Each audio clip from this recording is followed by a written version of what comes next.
Welcome back to TikTok's For You podcast. This episode is powered by truth and the growing wave of young people ditching vaping.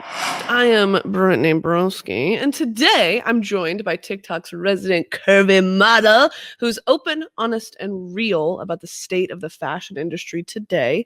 She's making body positivity trendy again, and she's known for her realistic clothing hauls from a variety of different brands. It's Remi. Welcome, Remi. Hey guys, I'm so happy to be here. Thank you so much for joining us. Before we even get into it, I just need to tell you that I am obsessed with you. I've been following you since you started a couple months ago. And when I found out you were coming on the pod, I was like, you make me giggle and gaggle, Miss Girl. Well, the feeling's mutual. So thank you. I feel the exact same way about you. I feel soul bonded to you in this moment. So tell us about kind of your beginnings. I know you graduated college in like 2017, and then how you go from there to TikTok. I mean, what's that journey? Oh, there's been a journey. I graduated like not even when I was in college. Like I've just known forever. I've had like a very strict plan of like what I wanted my life to be like. Mm-hmm. So from forever ago, I was like, I want to be in PR. Like, I want to be like the head of something in like PR or marketing or something like that. So I was like, wait, what do I do? Because there was no jobs in general, but no jobs in music, entertainment, anything with marketing in that industry. And I was losing my mind because I really need to stay busy or it's just not good for me. Mm-hmm. So I really was like, what do I do? What do I do? And my dad is in the fashion industry, and he had the idea of like, why don't you look into plus modeling, which I used to get offended by the idea. He's brought it up before. And I gained probably like 50 pounds in the past 2 years. Same. And I, used to be, obviously, I'm not happy about that, but I used to be more like embarrassed by it, where now I'm clearly embracing it and talking about it publicly. So I was like, you know what? Why not? I have nothing else happening for me. Long story short, applied to all these modeling agencies, ended up signing with one, which was more of a boutique one in New York City, signed with them to do fit modeling originally, which is when you just go into, different designers and showrooms and they fit the clothes on your body. Mm-hmm. And you make good money from that, but they were also like, you could do print modeling too. So even though I was very excited about that, signed with them, I still was doing nothing. With the pandemic, like modeling, you couldn't really go in person as much, and it was very slow. Right. So when the job includes like touching other people and touching clothes, can't really do that. Yes, exactly. Like, so I got so excited, and then it kind of was like still the same thing, nothing going on. So it was a lot of me like sitting in my room and being like, what do I do? That I even started like, which I hated being an assistant, but I was like needed to do something, that I started like DMing influencers and different people in New York City being like, Can I assist you for free? Like, I'll do anything. Mm-hmm. And no one answered me. And which, thank God that happened anyways, because look now. But how I got into TikTok was really just seeing more videos that were like body positivity or, fashion or funny. And I just like I just wanted to laugh. Like, like things that I more was just like, this is what I like to see. I didn't know TikTok had all of this. So I was like, you know what? I started seeing some of those videos, and I was like, I could do this, but like, I think maybe I could not do it better, but I was like, I have a personality, and I feel like I have the humor and things that I wanted to always be able to share with the world. But with everything I was doing behind the scenes, it was nothing. No one cared who I was. I was just told I'm not good at this, and this. And it just truly tore down my confidence from just working, 3 years in marketing and PR and just doing what I was doing. It clearly wasn't meant for me. Yeah. Shut up, intern, go get the coffee sort of thing. It's like, all right. So all I could say is that with TikTok, it was not planned. I never thought this would happen. It's the best thing that ever did happen to me. But I really started one day when I really was, I always would take like funny pictures of like when I would get clothing online and sent to me, and just like send it to my friends and be like, wait, mm-hmm. That's so insane. Like, why? Like, this is just so funny. Like, when I would shop in person growing up, I would actually get upset because it was so stressful, like physically going there for me. No, I could talk about this with you for hours. It's Yeah. the same of, like even something as small and insignificant as going shopping with your friends. It's Yes. not the same when you're the only plus size woman in the group or the plus Yeah. size person in the group. Yeah. It's like, especially when, oh, this is cute. Oh, yeah. Let's all get matching. It's like, Yeah. it's not the same. No, that's not gonna work for me. Like, Yes. unfortunately. It's hard, and it was always hard. It's like any kid would love for their parents to be like, let's go shopping, and I would be like, no, mom. Like, I would like literally throw a tantrum. So, but online was different because it was so comical to me how different anyone, whether you're larger, you're skinnier, you're short or tall, no one looks like the model on the website in that outfit. It's just not a thing. So I would just, I was laughing about it, and it's so funny because I made 4 TikToks that were more like celebrity lookalike TikToks in a size 16 compared to like Hailey Bieber, Chrissy Teigen, whatever. No one saw them. It was just kind of like whatever. And I was like, all right, wow, this is a lot of work and editing to be put into something for people not to see. And I was like, whoa. But it's just so funny because that 4th or 5th video that I did that was truly for my friends that I never thought anyone would see was me making fun of myself in these clothes that looked nothing like it did online. And it went viral at the time for what I thought was viral.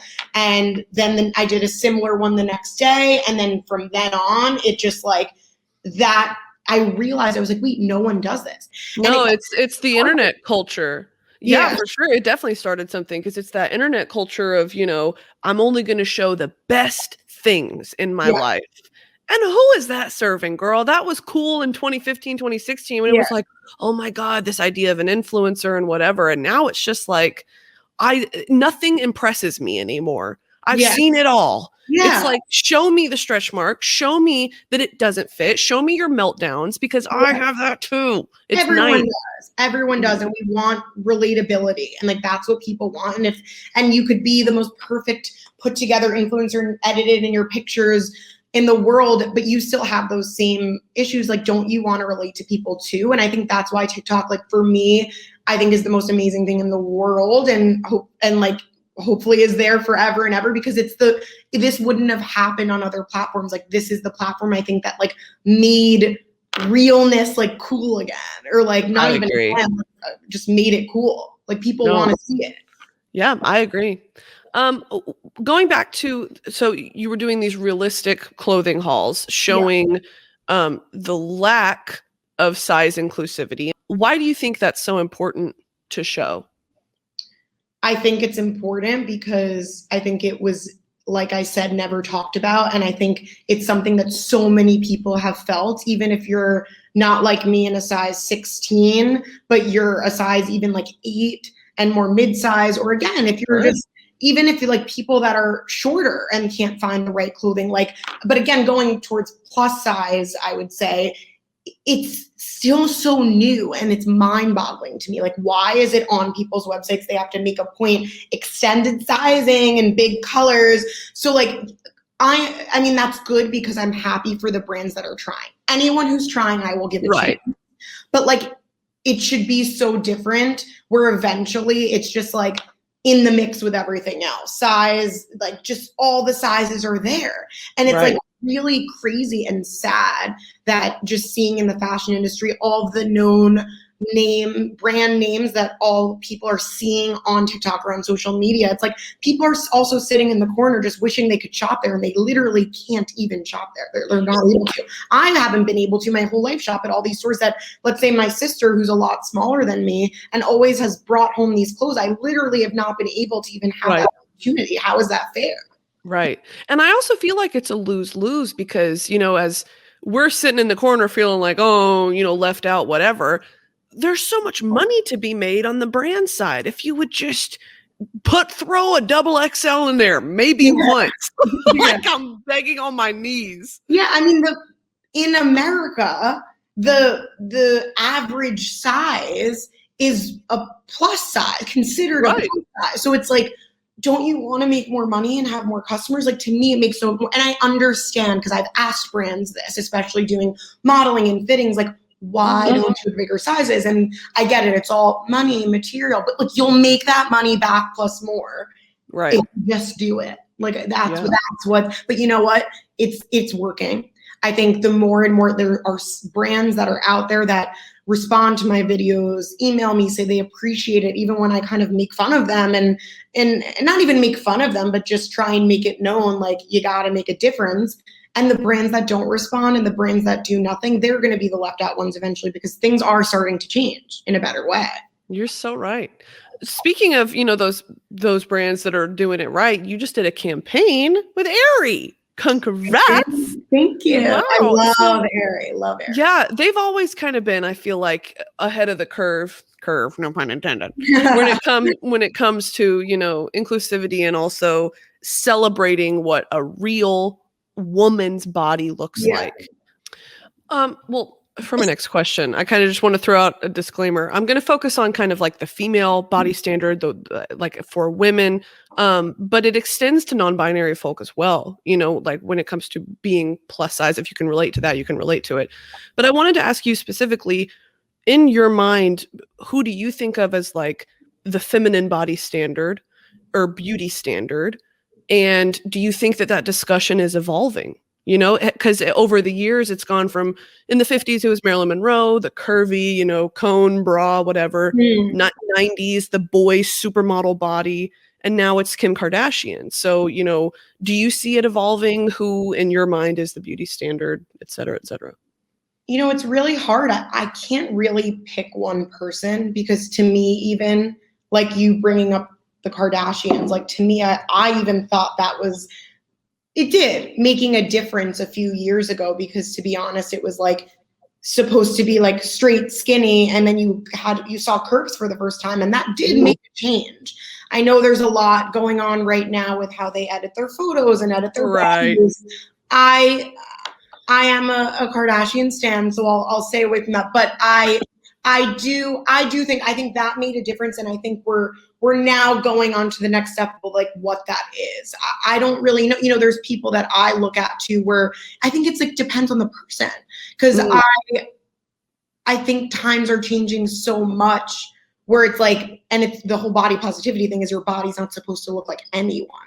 It should be just what your body is. So I can't even pinpoint one person. It's like, I can pinpoint who I would love to look like. It's like, you always want something else. Like I look on TikTok at Ashley Graham, and I think she has a beautiful body, but like, I'm also still trying to love my body the way it is too. But we always you always have someone in your mind. But to answer your question, I don't think there's that one person anymore. And I don't think there like will be, because I think that's the whole point of TikTok and the body positivity movement and all of these things is like, you shouldn't be like picking someone else's body to look like it shouldn't be one like standard. Right. No, I definitely agree. And it's weird trying to grow out of the kind of misogynistic views that I've had of myself and of other women growing up, comparing ourselves to other women that we deem as more beautiful than us. Yeah. And my roommate, Sarah Shower, had a really good take on it. We were talking about this the other day, and she was like, women see each other as art, like we celebrate the individualities and the unique features that, like Winnie Harlow with her skin is beautiful, and like women want that almost. It's like this weird thing online where we celebrate our differences so much because it's art and it's beauty, versus men tend to see women as, objects of desire. And that's how I've viewed myself for a long time. And breaking out of that with the help of TikTok and like feminist theory discourse on TikTok has been amazing. Yeah. I never would have got that otherwise. I agree. And I think it's like, I think it's so helpful, and I think it's changed my mindset as well. I think that it's also important to say, like, that's why I try, I wouldn't consider myself like, I think I'm part of this body positivity movement, but I wouldn't consider myself a body positive creator, because I can't tell you right now that I'm in love with the way that I look.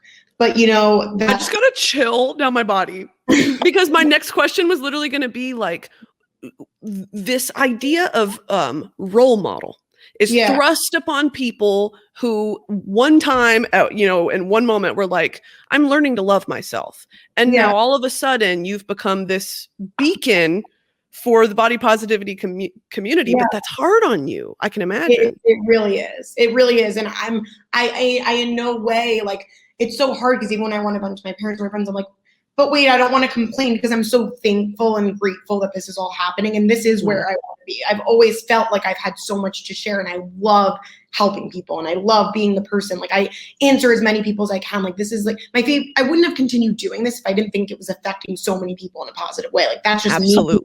So much better for me.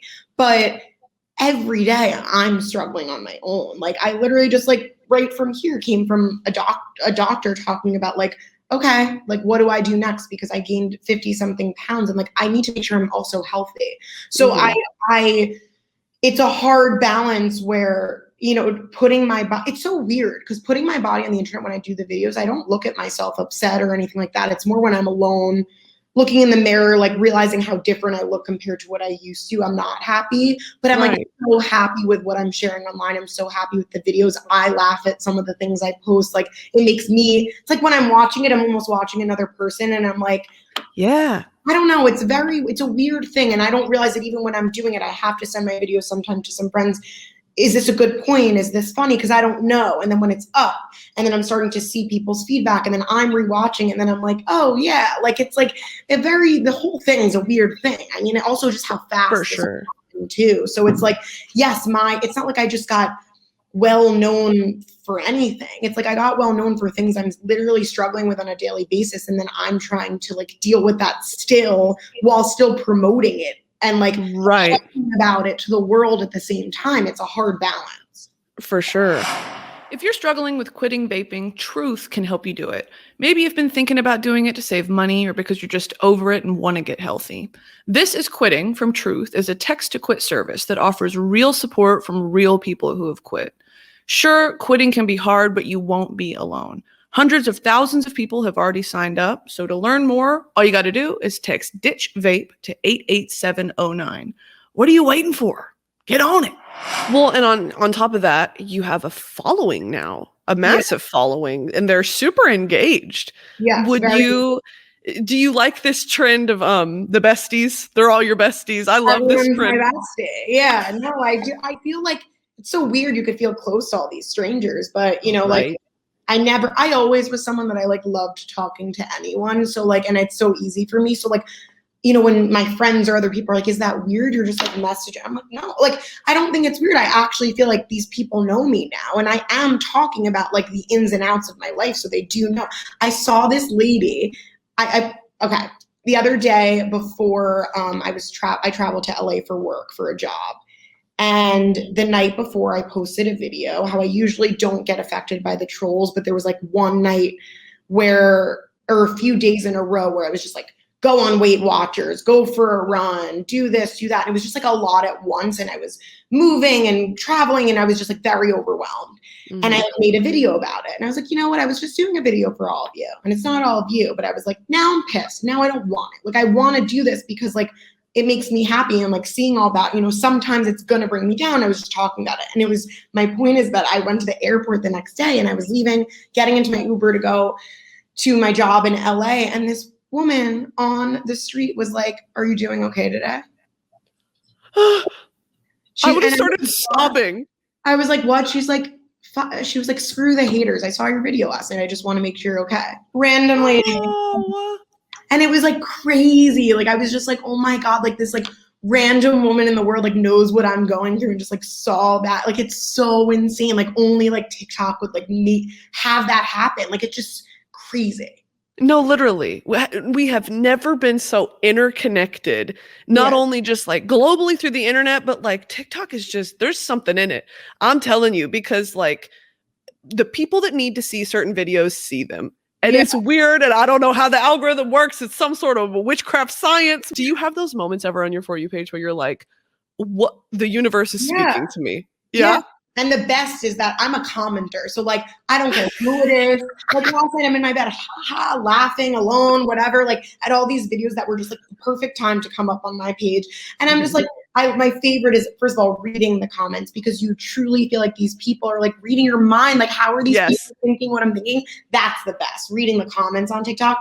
And then when I comment and then people are, like, respond, it's it's just like the best part of it. Yeah, you're connecting with like everyone around the world. You have no idea what they're doing, what you're doing, but you're just like friends because you think the same things. It's just like, it's insane. Right. Well, kind of going back to, you were talking about just, how as great as the comments are, a lot of people like to play doctor in the comments. They think that they can fix your life and fix your Yes. whatever. I get it too. You've been open about, and we don't have to talk about this if you don't want to, but your binge eating disorder. Yeah.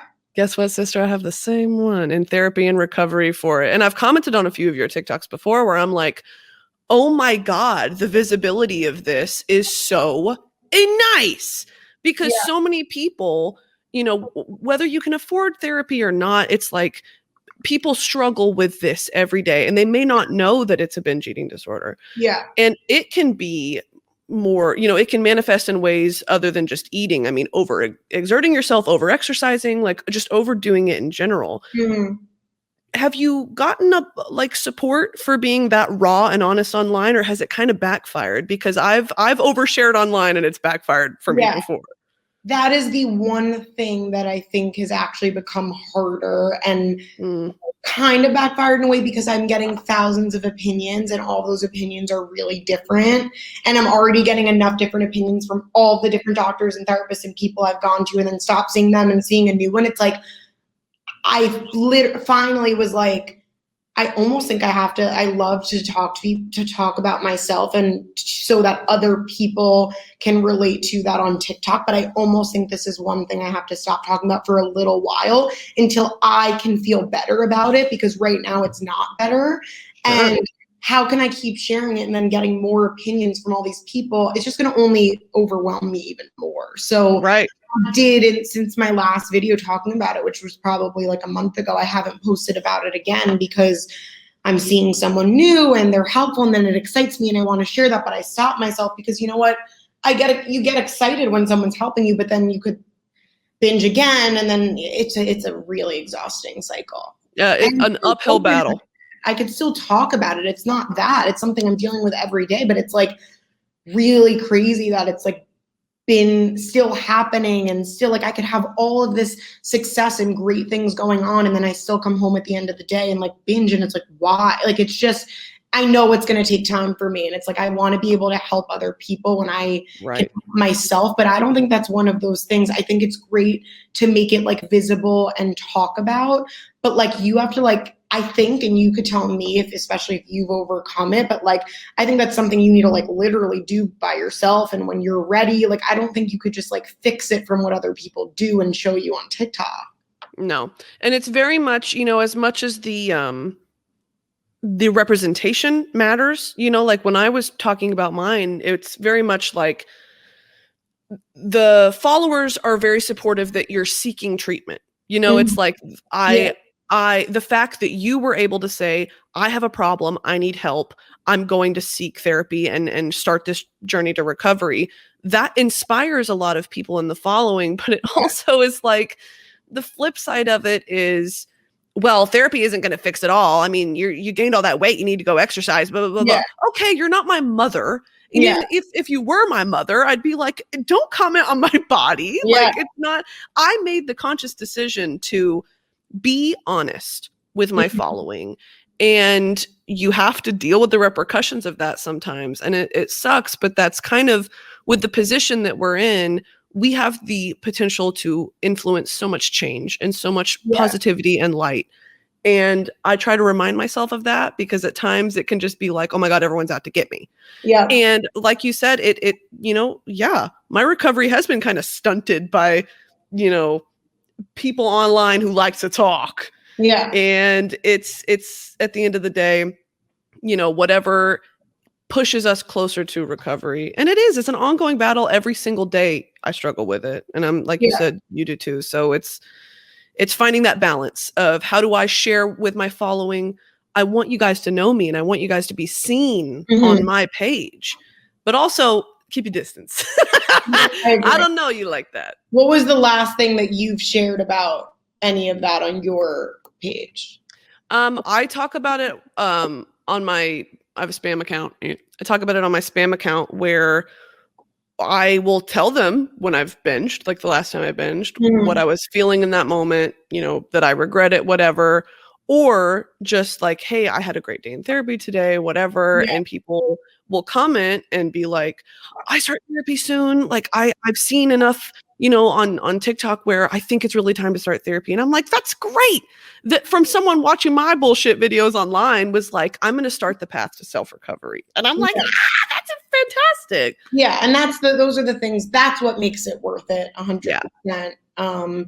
And yeah, no, I had a moment even today where it's like battling with what you should share or not share, because after I went to the doctor and I thought a lot of what he said about the binging was so great, I was like, oh, now I want to share this on my page, but I said I wouldn't talk about it. I'm like, I don't know. Yeah, no, it is. That's exactly. Yeah, I couldn't say it any better. Just like finding that balance between I want you guys to know me, but not that close. Yeah. Yeah. Well, thank you for talking about this, by the way. It's a very raw personal thing. Moving on to some more fun stuff. I just kind of want to pick your brain really quick. So I want to do a bit called Style Tips with Remi.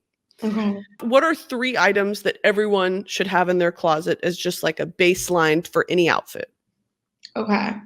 A blazer. Period. I'm wearing one right now. Yeah. I think a blazer just literally can make, like, you could wear literally sweatpants and wear a blazer, and then you're like strutting down the street. Love it. You live in New York City. That's what that means. I think a bodysuit as well. I think that a lot of people, especially plus size women, are like afraid of bodysuits and think they can't wear them. And I think that you can also throw on a bodysuit with like anything and like feel confident. I think so. Like I really have a lot of I don't have a lot of things like people think I do. I have a lot of like basic items that I wear on like a daily basis. I'm wearing a bodysuit right now under the blazer. So I think that is another thing. And also, what about shoes or a staple pair of shoes? I mean, it's hard with the time. I mean, like I think like a good pair, no, not shoes. I think a good belt. I think a good belt because like when I just, for example, was like starting to gain the weight and didn't really have much to wear, it's like you could throw on a really good belt with like anything and it just makes your outfit like a lot stronger. And that like kind of helped me a lot when I felt like I was struggling to find other things that were cute or fit me. I would just throw on one, and that doesn't have to be a belt. It could be like a fun accessory, a colorful bag, or like something that's just like one thing to make you feel like a little bit better about yourself in that moment. Something fun and something that you love. Well, before we wrap up, do you have any advice as Remi Vader to the people out there who are struggling with confidence or loving themselves and the skin they're in? I know it is an ongoing battle. But do you have any words of advice? Yeah. I think that it's really important to not focus on the negative things, even though it's really easy for that to come up in your head all the time, and like really try thinking about like the positive things that you do, like not only about your body, but about like yourself as a person and like mentally, because I think that I've always really, really been a confident person mentally. And when it's about who I am as a person, and, I'm also a sensitive person, but at the end of the day, when people say things, I'm like, well, I'm Remi Bader and this is what I'm going to do anyways. I've always been like that. And I think the body confidence will eventually grow and come along more with that. Try just picking even the small things about yourself you love. And I think that it helps, but I think that mental is the first part.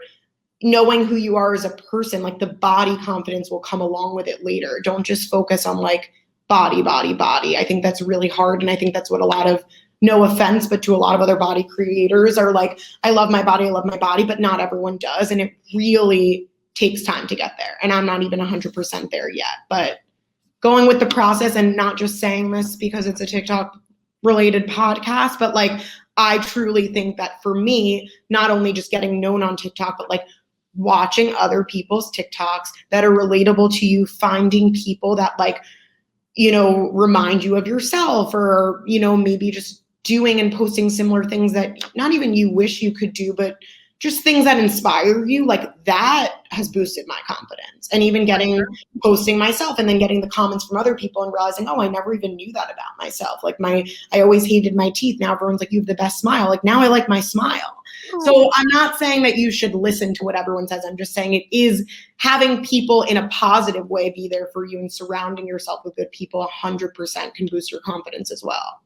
I love that so much. And for the people that don't have that network, the internet's there. You know? Exactly. Yeah.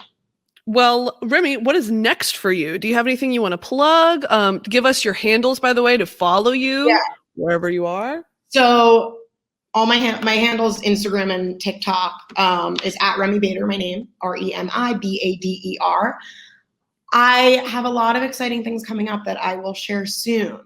Cool. But it's coming up soon. I feel like I have a lot coming up. Like I said, I've been really super busy and overwhelmed the past like month or so, but I'm going to get back into like really making a lot of content, a lot of hauls, exciting things. And there's a lot of exciting things to come. Yay! Well, thank you so much for joining us. This is probably one of my favorite episodes so far. I love you. I hope I get to meet you in person soon. Yes. And I wish you the best. Thank you. You too.